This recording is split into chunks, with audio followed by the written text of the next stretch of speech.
Welcome to KRA's The Hub, the official podcast of KRA Corporation. And now get ready to hear workforce topics and trends you need to know on the go.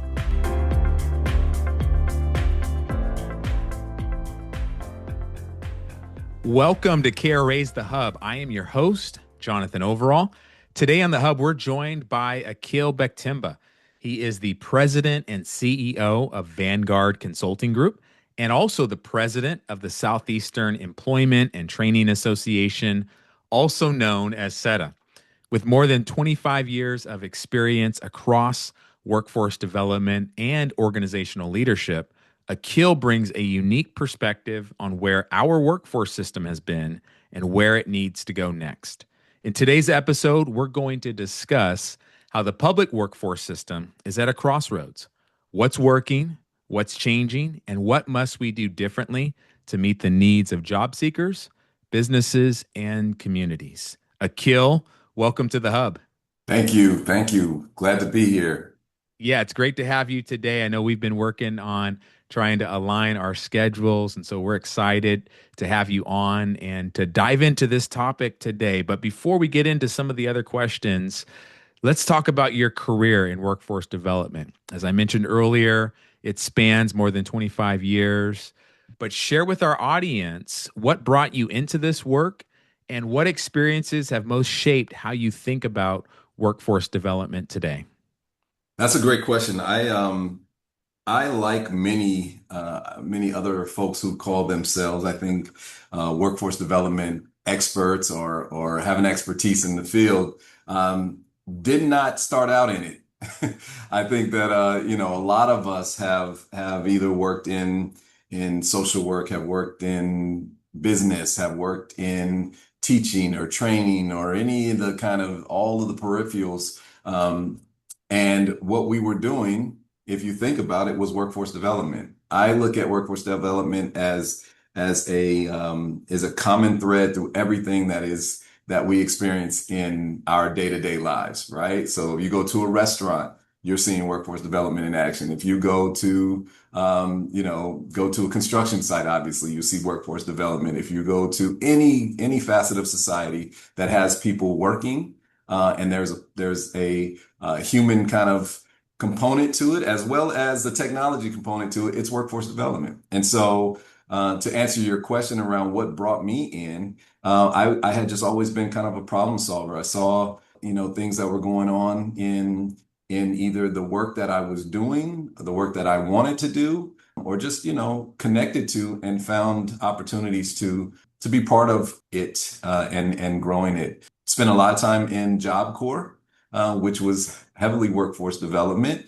and working with the entire ecosystem. Spent a lot of time I worked in apprenticeship. I worked in justice impacted work and reentry.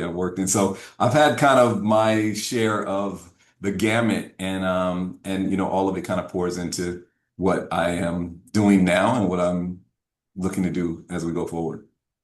Well, let's talk about your two unique vantage points within the industry. You obviously lead Vanguard Consulting Group. You also serve as the president of SETA. How would you say those two roles and your experiences in both and going back over the years has really helped to shape your view of where the public workforce system is today? Well, for Vanguard Consulting Group, we started out as in 2018 and made it through right before COVID and made it through what we all experienced in COVID. But it started out as I had been doing this work for a while and felt like I wanted to really do something more impactful, and I wanted to be kind of in control of the destiny of what my contribution to workforce development was. And so Vanguard Consulting Group LLC was born. I wanted to make sure that we worked on things that were impactful and that we had a passion for, which are people, places, and things, and solving those problems for those, especially those who have been underrepresented and underserved. And then also where there were no limitations to where we could do the work, right? And so Vanguard Consulting Group is touching spaces in Colorado, in California, in the Midwest, in Northeast, and obviously the Southeast, and a little bit even internationally in Dakar, Senegal. So we're doing some very unique things, and our portfolio is kind of interesting as well because we are in workforce development, but we touch a little bit in the film and entertainment industry, and so our clientele in our portfolio is quite eclectic, which gives us a pretty cool experience, but also gives us a breadth of network and and a perspective or vantage point that is a little bit different than other folks that are in the field, where kind of that direct kind of almost blinders on what the goal is. We kind of see it from a much broader view, which I think brings some really good positive things into it. SETA is wonderful. I mean, SETA is over 50 years old as an organization.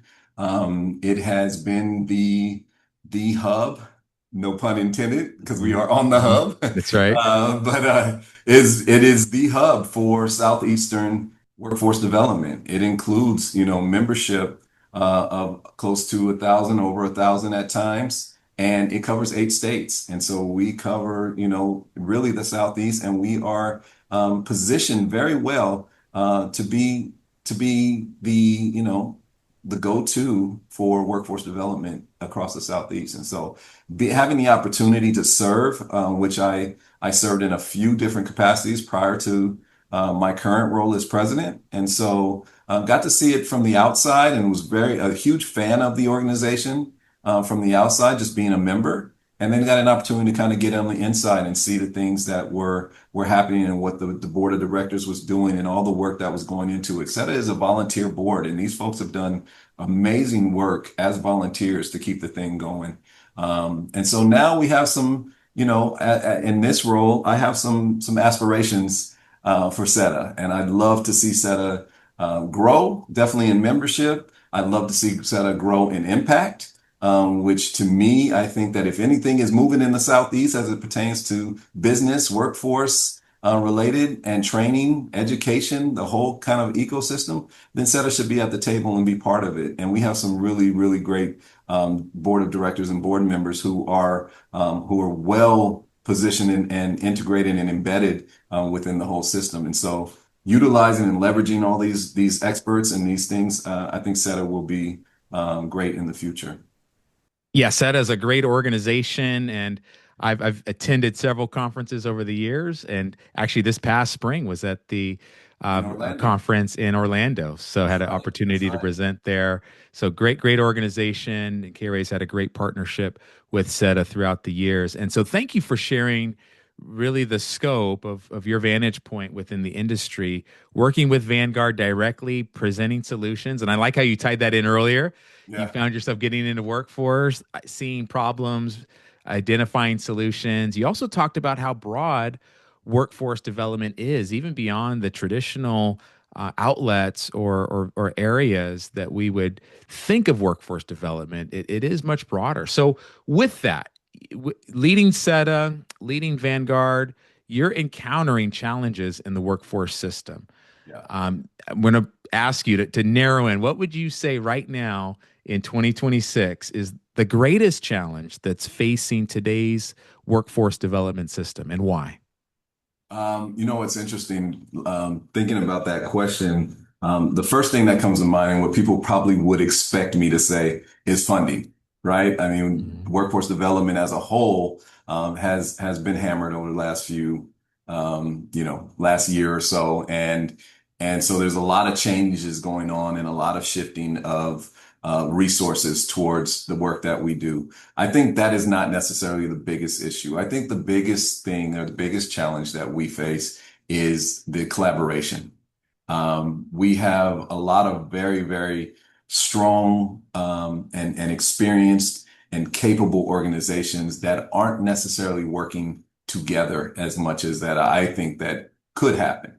And that's one of the reasons also that one of the things that I'd love to see happen in the entire ecosystem. We all know that there are people that need to be served. And when I say people, I don't just mean the population. I mean the businesses. I mean the communities. I mean, the services across the board. And we have, a lot of people who are doing a lot of the same things, maybe doing it differently. But I think that there is some real expertise across the board that could come together and solve some problems and move our mission collectively forward much faster and much more efficiently. And if we kind of, gather or combine some of the resources, and I don't just mean money, but I mean expertise, then I think that we can be much more impactful as in a workforce development ecosystem. And I don't just mean that in the Southeast, I mean that nationwide.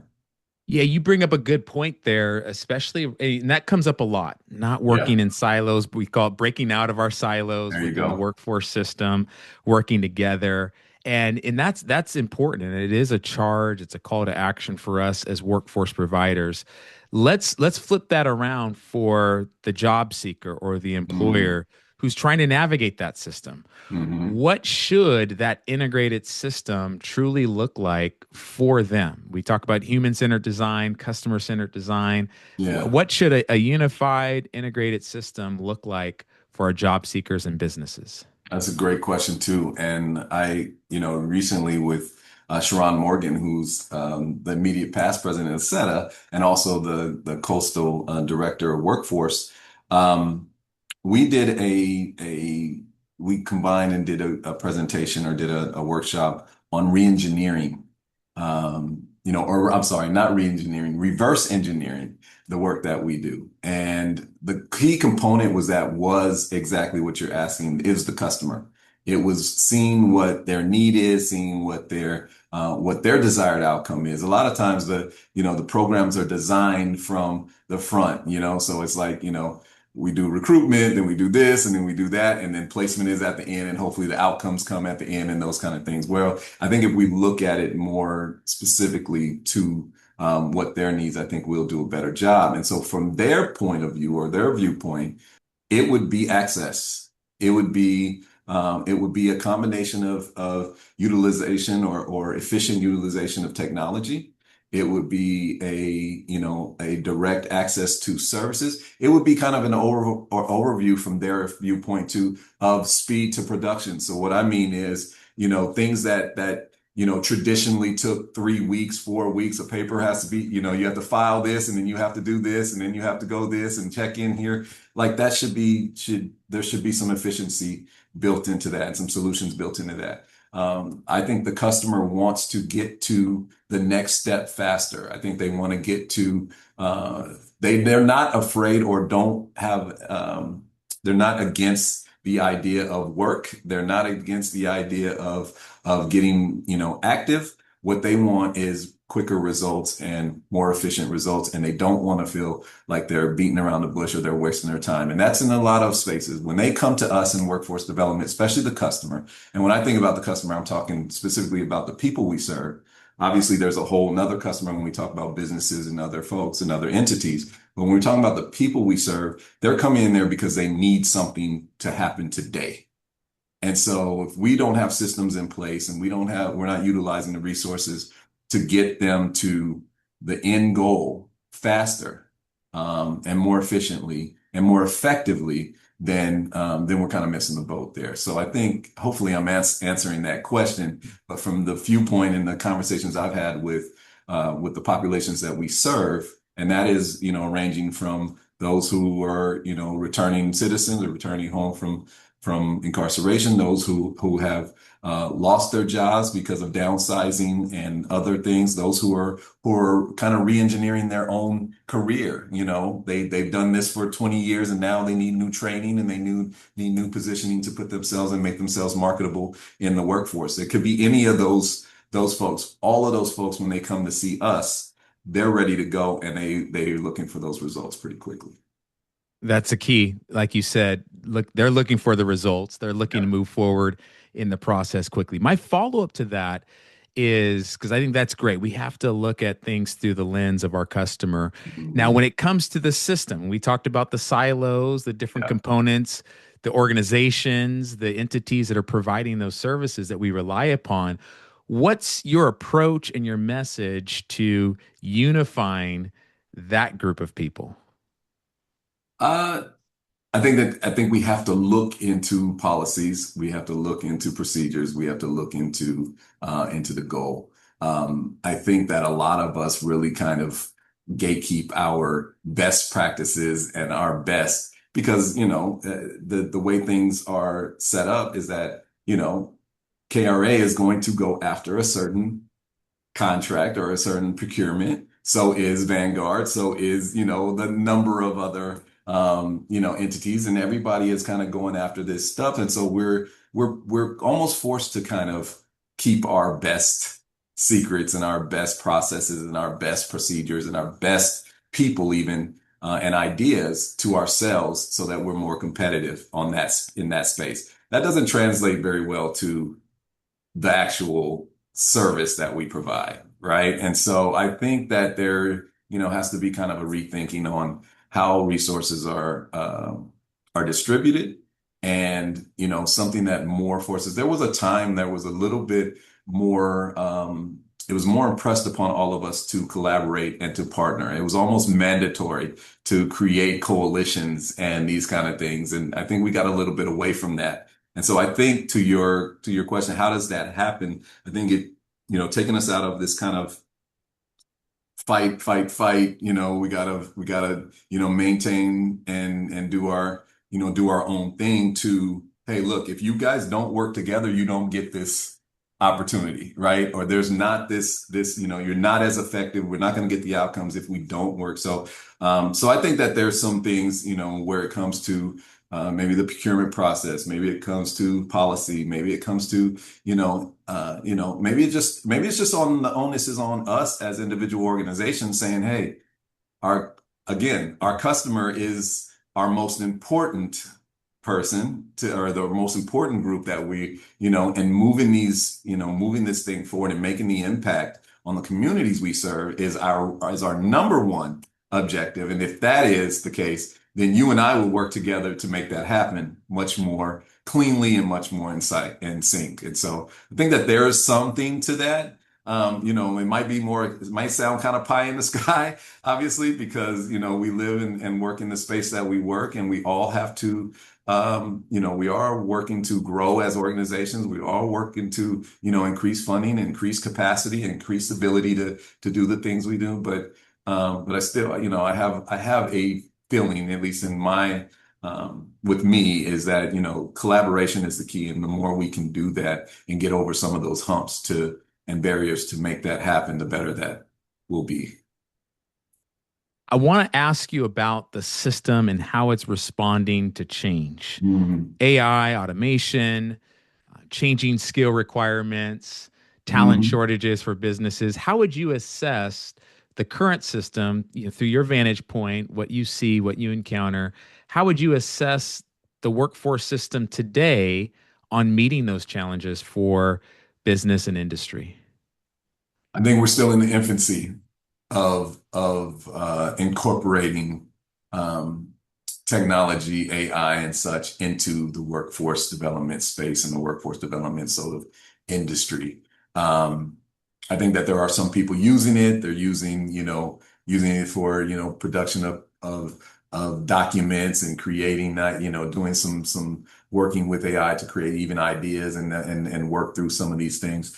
But I just recently attended Atlanta Tech Week and Render ATL, and the level of technology that is available is astronomical. I mean, I spent, 3 or 4 days downtown Atlanta, walking through, and seeing, organizations, Google, Cisco, Zillow, all of these organizations and companies, and presenting what they're presenting into it, and all just presenting what they have available, and listening to some of the conversation amongst founders and amongst technologists and the things that they're creating. And I was just like, man, if we should be flooding this space, workforce development,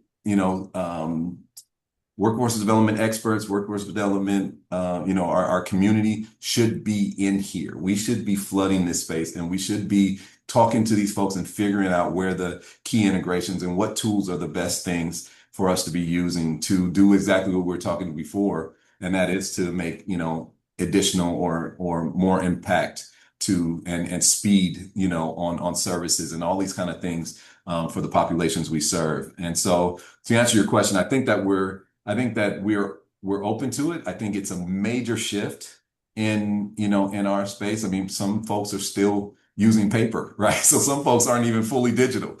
I think that I think that we have some work to do in that space. And to that point, I'll just do a shameless plug here. SETA has just added a new committee, a technology and AI committee that will be starting at this next conference. Be inviting members to get involved in that. And it's being led by Dr. Kelly Dion, who is an expert in that space, was one of the kind of beginning folks who had trained AI and had done a lot. She's amazing. You guys will all get a chance to meet her. But yeah, purposefully, to your point, I'm really glad you asked that question, because purposefully, to that point, we are adding a component that is specifically about technology and AI and how it can be integrated into workforce better for the SETA membership. That's great. So not only are you flooding the zone Come at the on. tech conferences, but you're doing something about it by setting up that committee. That's great. Keeping the Absolutely. conversation going, action, empowering others. That's great. Now, let's talk about barriers. Okay. A big topic of conversation is around economic mobility and economic empowerment. How should we rethink workforce development when many customers are navigating the barriers that are beyond their skills, Yeah. and especially inspiring them and empowering them towards that economic mobility? The thing that I think is most impactful and the thing that we should be focused on in that space is there's another integration there, right? There's a whole financial system integration there. I think one of the things that a lot of the populations we serve lack, and even some of us lack, is that financial literacy, is the fact that, you could, and these resources are available. You could make, these are the type of accounts you should be working with. And it's levels to it, right? Mm-hmm. So I think that, the more we connect with, and I just talked about connecting with technology, we should be connecting with finance as well, and finding resources, because there are a number. I mean, we could sit all day and just scroll and figure out and see what resources are out there and what people are out there that can teach some of this stuff. And so I don't think that there should be a workforce program, a training program, any of the programs or workshops or anything that we are doing that does not have a financial literacy component to it.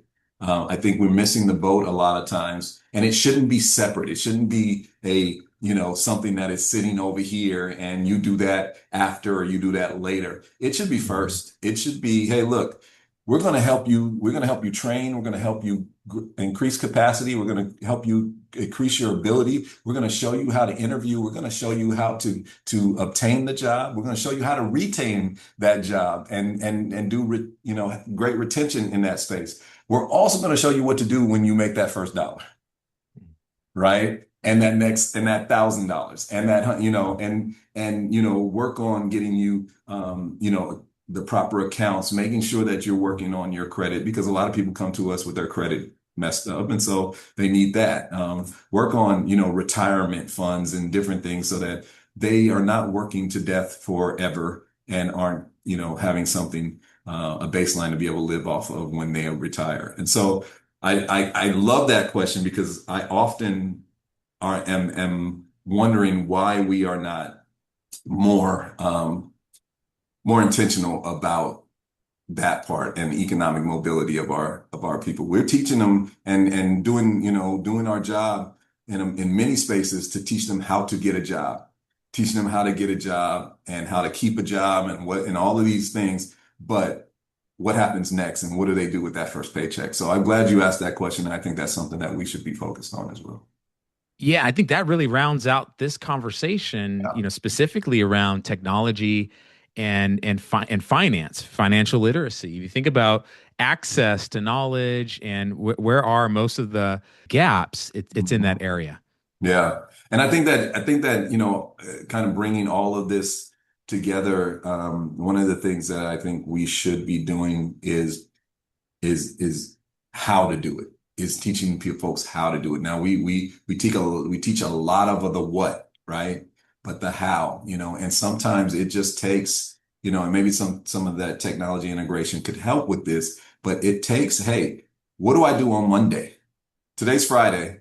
I took your course, I took your training. What do I do on Monday? What are my actionable steps that's going to get me from A to B to C to D? I have this rule about 1% better, and those who have been in my workshops, youth and otherwise, I have this push about doing something or getting better 1% every day.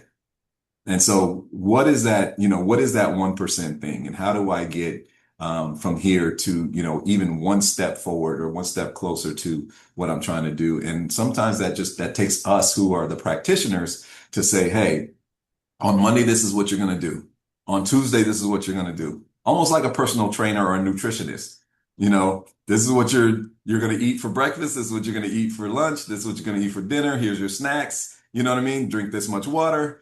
We should be almost that prescriptive when it comes to the workforce development programs and delivery that we're doing. I think that's a great takeaway from this conversation today, that if we can take one step towards improvement, know where we need to go, the direction, and what are the challenges, figure out a solution, but figure out one step at a time where we can go to make change. Akil, I want to thank you for joining us today in and on the Hub and having this conversation. How can people learn more about Vanguard and SETA? Man, great thing. So I'll start with SETA. Everybody can go. So it's the Southeastern Employment and Training Association. That's what SETA stands for. The website is SETA.org. So it's S as in Sam, E as in Edward, T as in, what's T? Thomas. Thomas and Adam or Edward, or I'm sorry, Adam or Apple. Anyways, it's SETA.org. Go there. You can find out about conferences. You can find out about membership benefits. You can get involved. And like I said, we have some ad hoc committees. We have some other things going on. We'd love for you guys to get involved. Membership is only $40 an individual per year. So, a couple, make your own coffee for a couple days and don't go to Starbucks. You'll have your membership. There's also, when you get your membership, there's also a discount on your conference attendance. So there's some benefit there.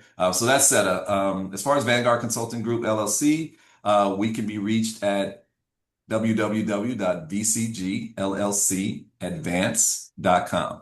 And then, you can reach me in any of these spaces. And I would be happy to connect with you and help grow.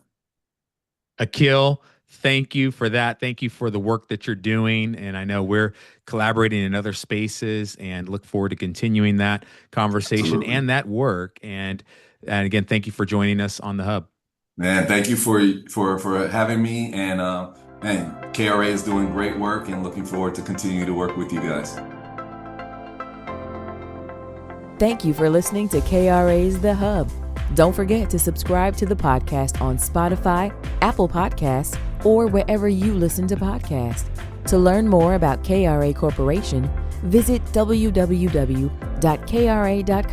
Thanks so much for listening, and we'll be back soon with a new episode.